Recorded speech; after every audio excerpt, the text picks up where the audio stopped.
Hannah with WTI. I love to swing, and I have a 1-year-old, and she likes to swing too. So I needed a toddler swing, and this one next to me is by Jungle Gym Kingdom, and it is such high quality. It was really a heavy-duty swing. Notice when I got it right away how high the quality really is. The chain is all covered, so you don't have to worry about their hands getting pinched in the chain. The bottom of the seat is really good at not holding any water. So we've had a lot of rain lately, and this one, all the rain dries out. So you might get a little, like some helicopters or leaves stuck in it, but I have never come out here and it has a puddle of water. So that's really nice to know. They've made the chains extra long.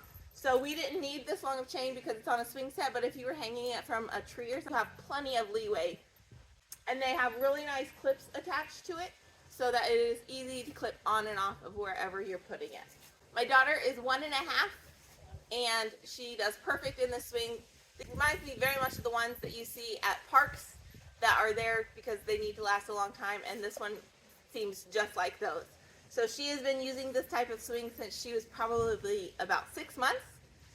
Obviously I didn't push her very hard at 6 months, but she still loved swinging back then. So it's so nice to have one in our own backyards, and that is my point of view.